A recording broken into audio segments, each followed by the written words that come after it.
महाकाल दीनों के नाथ हैं, तभी तो मुश्किलों में सबके साथ हैं। जय भोलेनाथ की सभी भक्तों को सादर प्रणाम। भक्तों, आप नियमित प्रातः 5 बजे हमारे चैनल पर श्रावण मास महात्म्य की कथाएं श्रवण करते हैं। साथ ही प्रातः 5:30 बजे शिव महापुराण की कथाएं भी श्रवण करते हैं। सभी वारों की कथाएं, तिथि ज्ञान इत्यादि की जानकारी आपको हमारे चैनल के माध्यम से दी जाती है।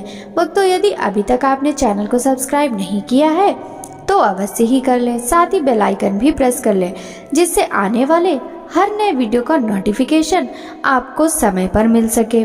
भक्तों, श्रावण मास महात्म्य के कल के अध्याय में आपने श्रावण अमावस्या को किए जाने वाले वृष पूजन और कुश ग्रहण का विधान की कथा का रसपान किया था। भक्तों, आज के इस अध्याय में कर्क संक्रांति और सिंह संक्रांति में किए जाने वाले कार्य की कथा का रसपान करेंगे। तो चलिए भक्तों, वीडियो शुरू करते हैं। ईश्वर बोले, हे सनत कुमार, श्रावण मास में कर्क संक्रांति तथा सिंह संक्रांति आने पर उस समय जो कृत्य किए जाते हैं उन्हें भी मैं आपसे कहता हूँ। कर्क संक्रांति तथा सिंह संक्रांति के बीच की अवधि में सभी नदियां रजस्वला रहती हैं, अतः समुद्रगामिनी नदियों को छोड़कर उन सभी में स्नान नहीं करना चाहिए। कुछ ऋषियों ने यह कहा है कि अगस्त के उदय पर्यंत ही वे रजस्वला रहती हैं। जब तक दक्षिण दिशा के आभूषण स्वरूप अगस्त उदित नहीं होते तभी तक वे नदियां रजस्वला रहती हैं और अल्प जल वाली कही जाती हैं। जो नदियां पृथ्वी पर ग्रीष्म ऋतु में सूख जाती हैं, वर्षा काल में जब तक 10 दिन न बीत जाए तब तक उसमें स्नान नहीं करना चाहिए। जिन नदियों की गति स्वतः 8000 धनुष तक नहीं हो जाती तब तक वे नदी शब्द की संज्ञा वाली नहीं होती, अपितु वे गर्त कही जाती हैं। कर्क संक्रांति के प्रारंभ में 3 दिन तक महानदियां रजस्वला रहती हैं। वे स्त्रियों की भांति चौथे दिन शुद्ध हो जाती हैं। हे मुने, अब मैं महानदियों को बताऊंगा, आप सावधान होकर सुनिए। गोदावरी, भीमरथी, तुंगभद्रा, वेनिका, तापी, पयोष्णी, ये 6 नदियां विंध्य के दक्षिण में कही गई हैं।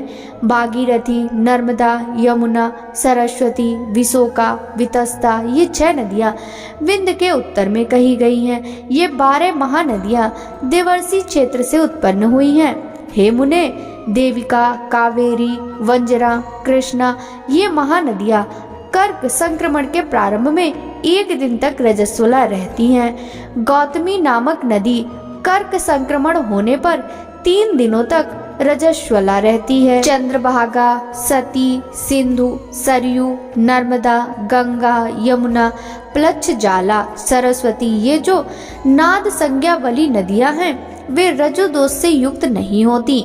सोण, सिंधु, हिरण्य, कोकिल, आहित, घरघर और शतद्रु, ये 7 नाद पवित्र कहे गए हैं। धर्म द्रवमयी गंगा, पवित्र यमुना तथा सरस्वती, ये नदियां गुप्त रजो दोष वाली होती हैं, अतः ये सभी अवस्थाओं में निर्मल रहती हैं। जल का यह रजो दोष नदी तट पर रहने वालों को नहीं होता। रजो धर्म से दूषित जल भी गंगा जल से पवित्र हो जाता है। प्रसवावस्था वाली बकरियां, गाय, भैंसे व स्त्रियां और भूमि पर वृष्टि के प्रारंभ का जल, ये 10 रात व्यतीत होने पर शुद्ध हो जाते हैं। कुएं तथा बावली के अभाव में अन्य नदियों का जल अमृत होता है। रजो धर्म से दूषित काल में भी ग्राम भोग नदी दोषमय नहीं होती। दूसरे के द्वारा भरवाए गए जल में रजो दोष नहीं होता।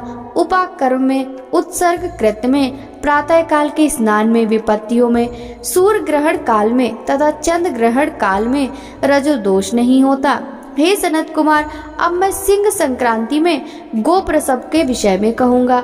सिंह राशि में सूर्य के संक्रमण होने पर यदि गो प्रसव होता है तब जिसकी गाय प्रसव करती है उसकी मृत्यु 6 महीने में हो जाती है। मैं इसकी शांति भी बताऊंगा जिससे सुख प्राप्त होता है। प्रसव करने वाली उस गाय को उसी क्षण ब्राह्मण को दे देना चाहिए। उसके बाद घृत मिश्रित काली सरसों से होम करना चाहिए। इसके बाद व्राहितियों से घृत में सिक्त तिलों की 1008 आहुतियां डालनी चाहिए। उपवास रखकर विप्र को प्रयत्न पूर्वक दक्षिणा देनी चाहिए।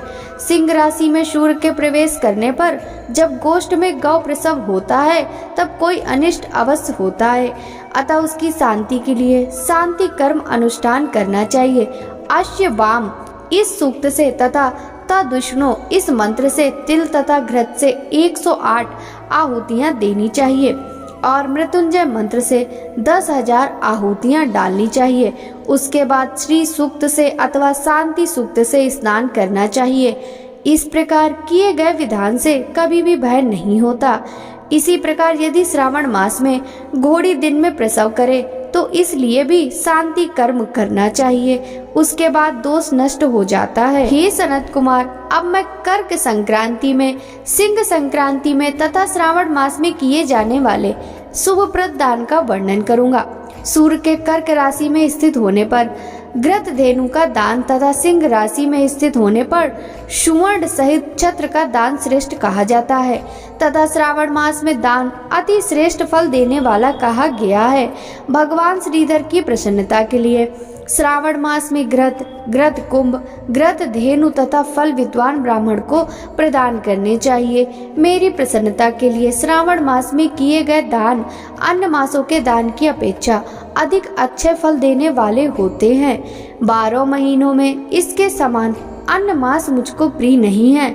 जब श्रावण मास आने को होता है तब मैं उसकी प्रतीक्षा करता हूँ। जो मनुष्य इस मास में व्रत करता है वह मुझे परम प्रिय होता है, क्योंकि चंद्रमा ब्राह्मणों के राजा हैं, सूर्य सभी के प्रत्यक्ष देवता हैं। ये दोनों मेरे नेत्र हैं।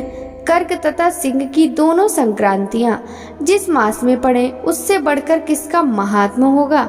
जो मनुष्य इस श्रावण मास में पूरे महीने प्रातः काल स्नान करता है वह 12 महीनों के प्रातः स्नान का फल प्राप्त करता है।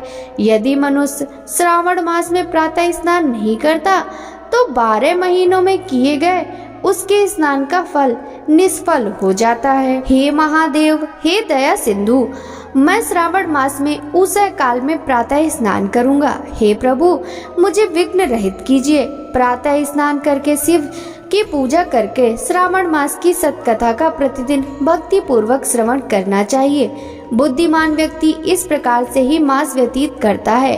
अन्य मासों की प्रवृत्ति पूर्णमासी प्रतिपदा से होती है, किंतु इस मास की प्रवृत्ति अमावस्या की प्रतिपदा से होती है। श्रावण मास की कथा के महात्म का वर्णन भला कौन कर सकता है। इस मास में व्रत, स्नान, कथा श्रवण आदि से जो 7 प्रकार की वंध्या स्त्री होती हैं वह भी सुंदर पुत्र प्राप्त करती है। विद्या चाहने वाला विद्या प्राप्त करता है, बल की कामना करने वालों को बल मिल जाता है।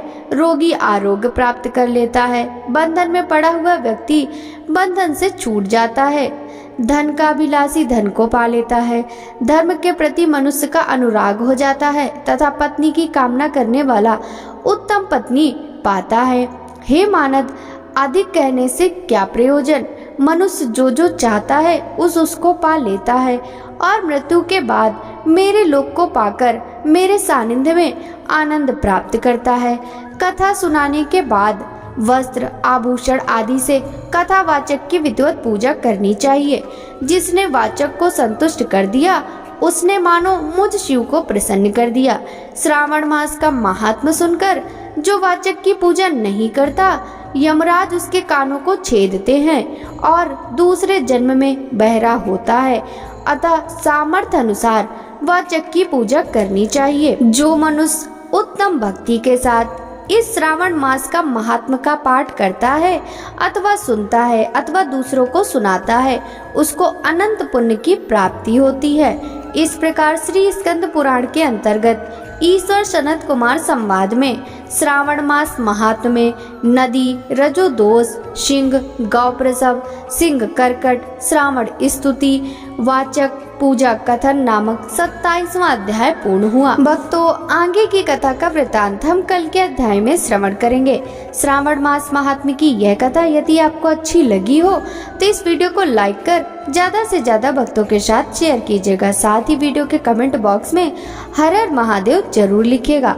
आपसे मिलते हैं श्रावण मास महात्म्य के अगले अध्याय की कथा के साथ। तब तक सभी भक्तों को हरे कृष्णा, राधे राधे, हर हर महादेव।